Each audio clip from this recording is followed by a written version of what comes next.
to ask you, when you got back to Earth, among the many things that you said were different about your body, and we will talk about what it did to you physically. The bone loss, yeah. You talked about that your tongue was weighted on Earth. What did your vocal cords do while you were singing? It's strange to sing in space because normally your sinuses drain on Earth due to gravity. You know, your sinuses constantly have the weight of the fluid in their drains.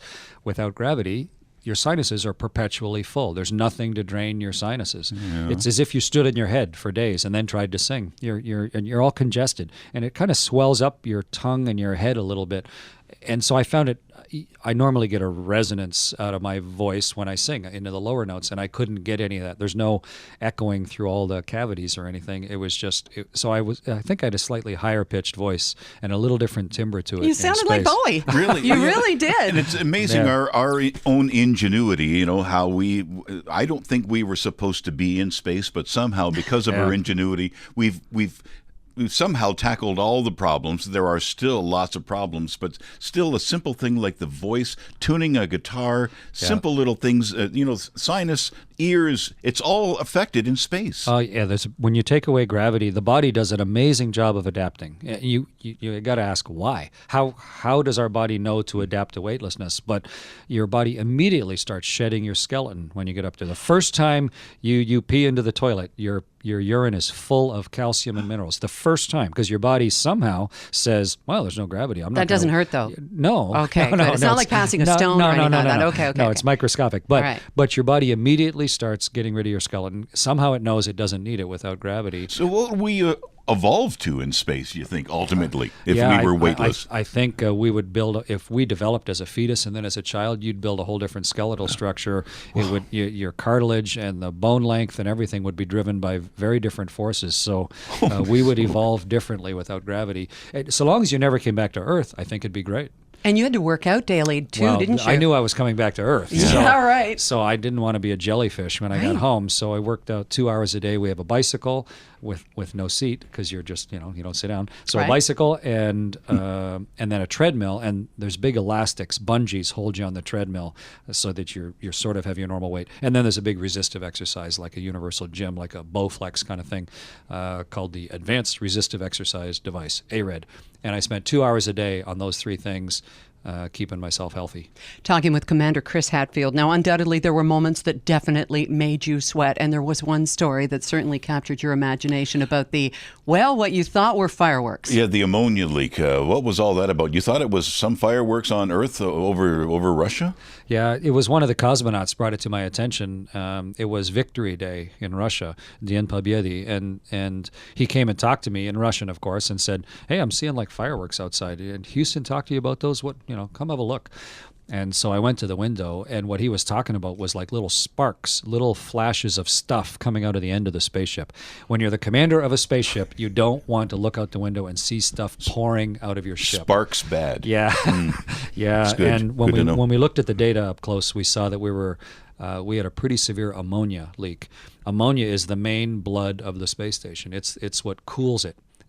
It's what allows the batteries to function, and it's what allows us to control the temperature inside. And it was the main loop that was leaking. And so we would have probably had to abandon ship, at least half of us, shut down most of the experiments. It would have been a huge impact to the station. And so we had to do an emergency spacewalk on 1 day's notice. From a standing start, a spacewalk we hadn't planned, go outside and subject yourself to the risk of squirting ammonia, which you can't bring back inside because it's so toxic. And we did it. We found about the problem Thursday night. Friday morning, the whole organization had decided we got to do a spacewalk. Spent a crazy busy day inventing a spacewalk, getting the suits ready. Saturday morning, we sent Tom and Chris out because they were the two guys who'd worked out there before and had worked together. They spent a whole day working outside. They came back in after a full day spacewalk, which is really physical, and then worked 3 or 4 more hours, putting everything back and putting everything away, just like workhorses. And by Sunday, we saw that we'd fixed it and stopped the leak and saved the station. It was a big deal. And you got over the disappointment, the initial disappointment of not being able to go out on your final spacewalk. You knew it was one last shot and you just weren't going to be able to do it. I would love to go out on another spacewalk. It is the most spectacular, is that the right word? Enriching fantastic experience of my life. And I've seen some interesting things. I lived at the bottom of the ocean. I did out of control work in F-18s as a test pilot. I was there for the birth of all 3 of our children. I've seen some interesting things, but being out on a spacewalk is phenomenal. To be in between the world and the universe by yourself, holding on with one hand, is so perspective building. It's amazing. So when there was a spacewalk coming for this, of course, in my little boy's heart, I would have loved to go outside. But I'm the commander of the ship. Obviously, this is what makes sense for the crew. This is what's going to give us the greatest chances of success. And so I just had that little wistful feeling inside, get over myself, and then let's not even give a hint to the crew that there was any question or that there was any jealousy or doubt. Get over it. And by the time I came out of my crew quarters in the morning, it was like, okay, we are going out on a spacewalk today, and Chris and Tom, you guys are going to go save the world, and let's get this spaceship ready. And they did magnificent work. It was the right decision. And ultimately, what did go wrong? Oh, we don't know yet. Oh, because is that it right? was inside the main pump control box, and we removed, it's about the size of a fridge, and we removed the whole pump control box and installed a spare that we had up there. And hopefully in the future we'll be able to bring that pump control box back. But it may just be a seal in it or somewhere, in the shade, it's minus 120 degrees up there. In the sun, it's plus 150 degrees.